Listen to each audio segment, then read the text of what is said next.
Gentleman reserves. Mr. Speaker, I yield 4 minutes to the gentleman and friend from Texas, Mr. Roy. The gentleman from Texas is recognized. Thank the Speaker. I thank the gentleman from Ohio.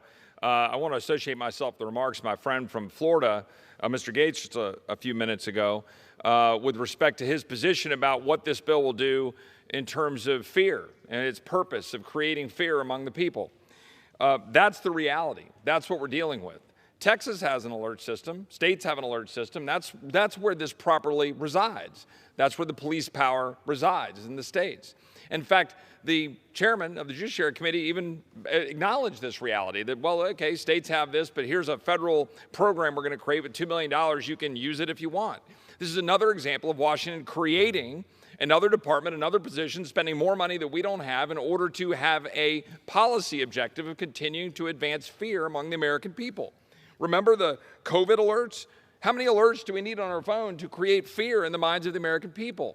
Right? Allow the states to make a decision about when there's something that is meritorious, whether it's a tornado alert, whether it's an Amber Alert, but allow the local jurisdictions to make that decision, not bureaucrats in Washington. That's the reality, but I think it would probably be a more advantageous use of our time to develop a congressional stupidity alert system or a congressional harm alert system.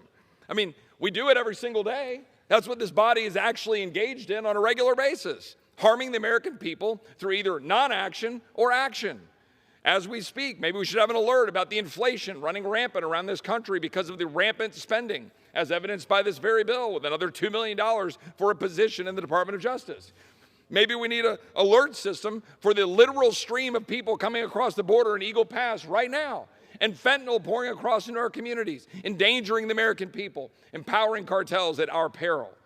Maybe perhaps we need an alert system for more COVID mandates, more mask mandates, more shutdowns in our schools where our children get harmed and where they have mental health issues because of what this body does. Maybe we need an alert system for the wokeism and the vax mandates at the Department of Defense that is damaging our ability to recruit. Just now on the floor this week, we're going to be taking up the National Defense Authorization Act. We can't even attain 40% recruiting standards right now in our United States Army because of wokeism and because of vaccine mandates driving our personnel away from the Department of Defense. Maybe we need an alert system for the American people to know what's happening at the Department of Defense. Maybe we need an alert on our failures to vote, our proxy voting in this very body, and our virtual voting from boats for some of our colleagues on the other side of the aisle. We could have so many alert systems, we could be actually educating the American people on what they're getting here in this august body, the People's House.